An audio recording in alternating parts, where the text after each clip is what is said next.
Hello YouTube and Kyosho Optima fans. Today I want to share with you something I picked up for my re-release. It's a set of stabilizers. These are the parts number. It should also fit the javelin as well. And you get it comes in a little bag, and within the bag this is what you get.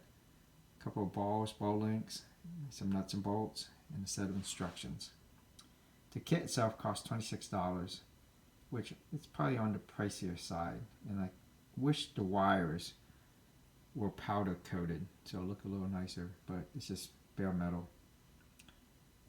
You also get a set of instructions.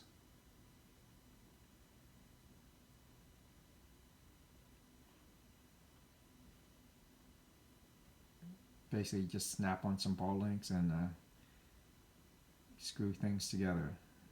Fairly easy. The Kyosho Optima comes as a kit that you have to build yourself. So if you can build a kit, the buggy, you can definitely put on these option parts. And this is the buggy that I'll be putting it on. I love this design since I was a kid.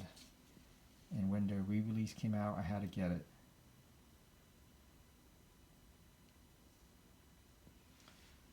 The kit cost around $300, but it didn't come with any stabilizers. And I thought the kit was a little incomplete. You know, it has mounting areas for them. A little area where you can screw it on. So this is just my shelf queen. But I thought the kit was a little incomplete without the stabilizers. That's why I want to put it on. Of course, I'm sure it makes the handling a little better as well. And this is my 80s vintage Optima that I'm slowly getting all the parts to put together. And again, this one doesn't have any stabilizers as well. And if I ever find an original 1980s set that I can afford, maybe I'll put it on as well. But if I have to, I think the re-release stabilizer should also fit. I mean, the mounting area looks the same. You know, this area is not countersunk, so maybe the bolts will be a little different. And I also picked up a javelin. Love the javelin. I love this the frame chassis. So I might have to pick up another stabilizer set for this kit as well. There's not a whole lot to it. You basically just put the set screws on the balls,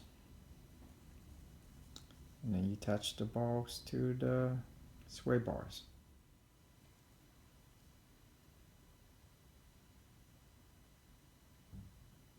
And there you have it. The balls on the sway bars. Now you just have to take apart some of the links. If you break off the plastic pieces from the tree and they don't come off cleanly, just use a little knife and shave it off like this, and then you get a nice clean piece.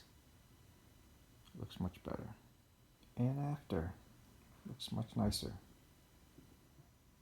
With ball links, you'll find that one side is bigger than the other. So that's the side, the bigger side is where you want to snap to link to the balls. So I'm measuring both sides. One side appears to be 4.2. So the other side is 3.82. So you want to snap the balls in from this side, from the 4.2 side.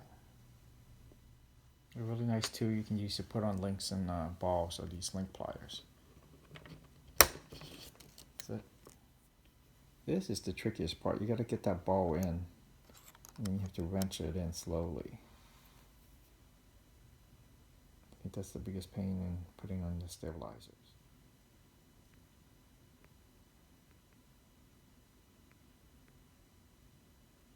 Also looks like my shock's been leaking oil.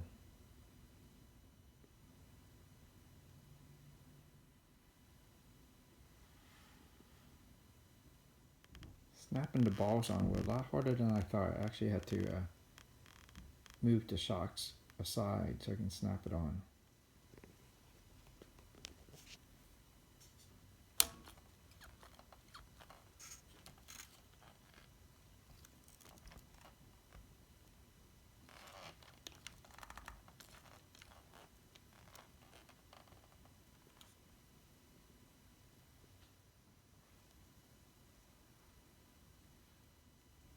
These look like they're the same side regardless of which side. Both holes seems to be about the same. Interesting.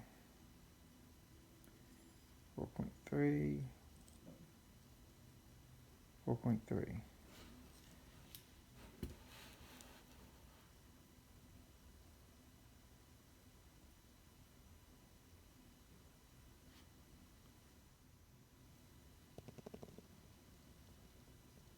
So I finished installing the stabilizers and they look great. Again, it's just a shelf queen, so I have no idea how well they function. But it was more of a pain to put on than I thought. So again, I appreciate the chassis, the design of this vehicle. There's my shelf queen. It's so cool to look at and play with on the table instead of running it. But just wrenching it, it's a little bit of a pain. So this is how the rear is installed.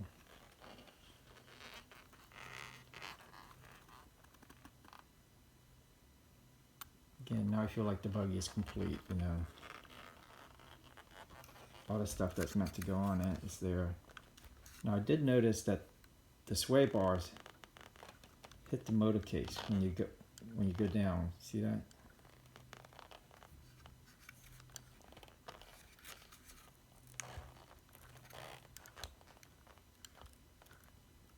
You can hear that.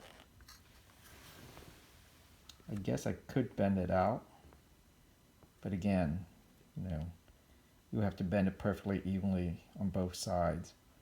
So that's something I want to do, but I just feel like the buggy now looks complete.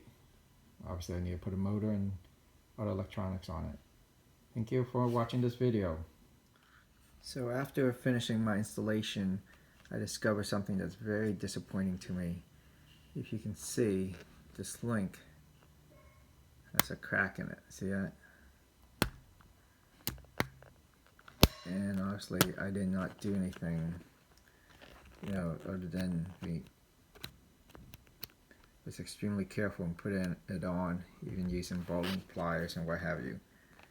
But for something that costs, $26 just for a very simple kit, this is disappointing because I cannot just buy this little piece. This doesn't just come on any plastic tree. I mean, I guess you would have to buy a whole stabilizer set just for that. Of course, they're all fixed. I could get some ball links, but that's a little disappointing. I expect a little bit better in terms of Kyosho quality.